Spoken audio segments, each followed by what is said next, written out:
الحمد لله رب العالمين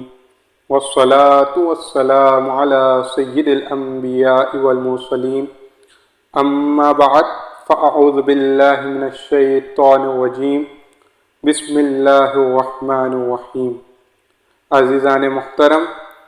ایک نئے موضوع قرآن کریم کی عظمت اور اہمیت کے ساتھ آپ حضرات کی خدمت میں حاضر ہوئے ہیں۔ اللہ تبارک و تعالی قرآن کریم کی عظمت و شان بیان کرتے ہوئے سورۃ البقرہ کی آیت نمبر 2 میں ارشاد فرماتا ہے، ذَلِكَ الْكِتَابُ لَا رَيْبَ فِيهِ هُدًى لِّلْمُتَّقِينَ۔ اللہ تبارک و تعالی اس آیت مبارکہ میں ارشاد فرماتا ہے، ذَلِكَ الْكِتَابُ لَا رَيْبَ فِيهِ، یہ وہ بلند مرتبہ کتاب ہے کہ جس میں کسی قسم کی شک کی کوئی گنجائش نہیں۔ عزیزان محترم، اللہ تبارک و تعالی نے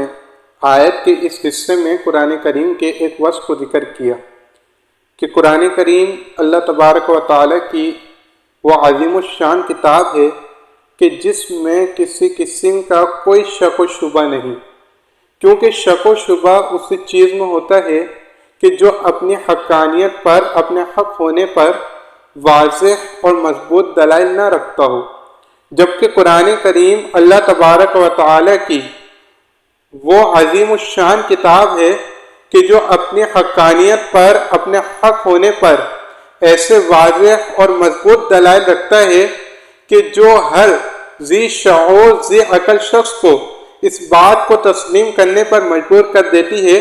کہ قرآن کریم حق ہے اور اللہ تبارک و تعالی کی جانب سے نازل کی گئی ہے۔ اور جو افراد قرآن کریم میں شک و شبے کی گنجائش کو ممکن جانے، تو خود قرآن کریم کا ان سے چیلنج ہے کہ وہ اس کی مثل ایک صورت لے آئیں کہ اللہ تبارک و تعالی نے قرآن کریم میں ارشاد فرمایا، فَأْتُوا بِسُورَةٍ مِّن مِّثْلِهِ، تو تم اس کی مثل ایک صورت لے آؤ کہ جس طرح قرآن کریم میں فصاحت و بلاغت کو ذکر کیا گیا، حسن کو ذکر کیا گیا،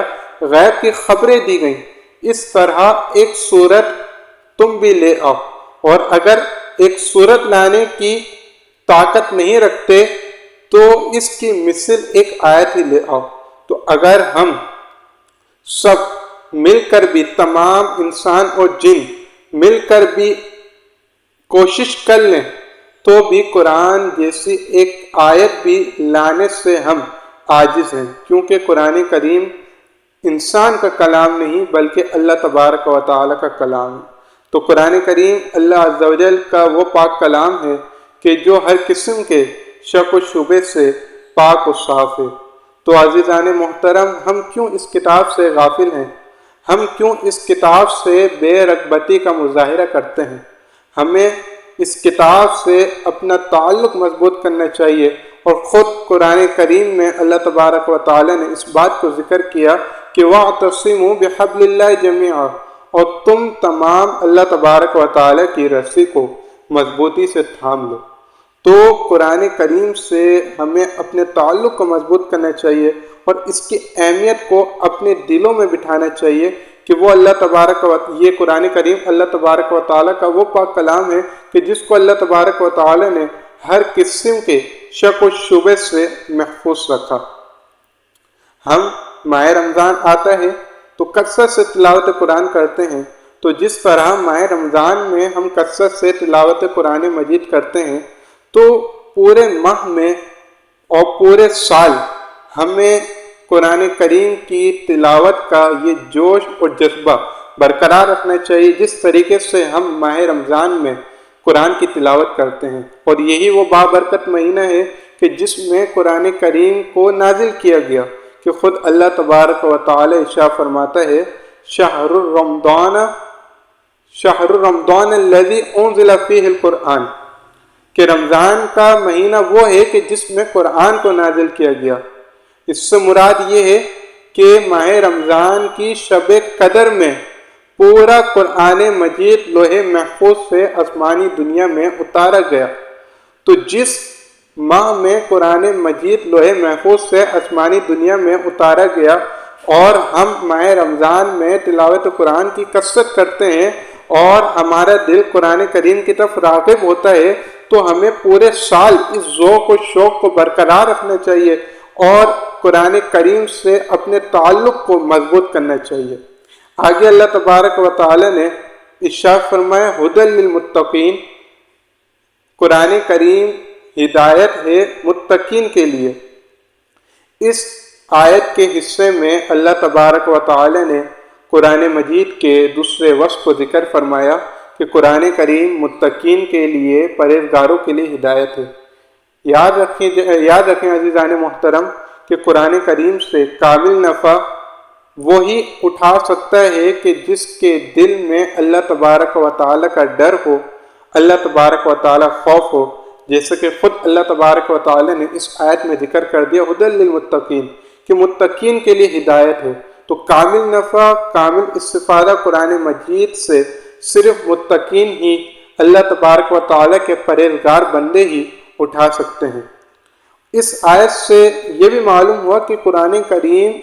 لوگوں کی ہدایت کے لیے نازل کیا گیا، اور ہم قرآن کریم سے ہدایت اسی وقت حاصل کر سکتے ہیں عزیزان محترم کہ جب ہم اس کو ترجمے کے ساتھ، تفسیر کے ساتھ پڑھیں، ہمیں معلوم ہو کہ ہمارا رب ہم سے کیا کلام کر رہا ہے، ہم سے کیا ارشاد فرما رہا ہے۔ جب ہمیں معلوم ہی نہیں ہوگا کہ ہمارا رب ہم سے کیا فرما رہا ہے تو ہم کس طرح قرآن کریم سے ہدایت حاصل کر سکتے ہیں، اور ہم کس طرح قرآن کریم سے استفادہ حاصل کر سکتے ہیں۔ صرف تلاوت قرآن مجید سے ہم قرآن کریم کی ہدایت کو حاصل نہیں کر سکتے جب تک کہ ہم ترجمہ یا تفسیر کے ساتھ نہ پڑھیں۔ اور عزیزان محترم یہ بھی یاد رکھیں کہ قرآن کریم جو نازل کیا گیا ہے اس کا مقصود یہی تھا تاکہ لوگ قرآن کریم سے ہدایت حاصل کریں، اللہ تبارک و تعالیٰ کے احکام کو جان کر اس کو اپنی زندگی میں نافذ کریں، اور جن چیزوں سے اللہ تبارک و تعالیٰ نے بچنے کا حکم دیا ان کو جان کر ہم ان چیزوں سے بچیں اور اپنی دنیا اور آخرت سنوار سکیں۔ آج کا یہ موضوع اسی بنیاد پر رکھا گیا ہے تاکہ ہم اس بات کو سمجھیں قرآن کریم کا مقصد کیا ہے، قرآن کریم جو نازل کیا اللہ تبارک و تعالی نے اس کا مقصود کیا ہے۔ تو اس کا مقصود یہی ہے کہ انسان اپنے رب کے احکام کو جانے اور جن چیزوں سے اللہ تبارک و تعالی نے منع فرمایا ان کا علم حاصل کر کر اپنی دنیا اور آخرت کو سنوارے، اور یہ اسی صورت میں ممکن ہو سکتا ہے کہ جب ہم قرآن کریم کو ترجمہ اور تفسیر کے ساتھ پڑھیں، اس کو یاد رکھ کر اس کو اپنی زندگی میں نافذ کریں، تو ہی ہم کامل طور پر قرآن مجید سے ہدایت حاصل کرنے میں کامیاب ہو سکیں گے اور اپنے اور خود کو پرہیزگاروں کی صف میں شامل کر سکیں گے۔ اللہ تبارک و تعالی ہمیں ان باتوں پر عمل کرنے کی توفیق عطا فرمائے۔ انشاءاللہ ایک نئے موضوع کے ساتھ عنقریب آپ کی خدمت میں دوبارہ حاضر ہوں گے۔ اللہ تبارک و تعالی ہمیں ان باتوں پر عمل کرنے کی توفیق عطا فرمائے۔ وآخر دعوانا الحمدللہ رب العالمین۔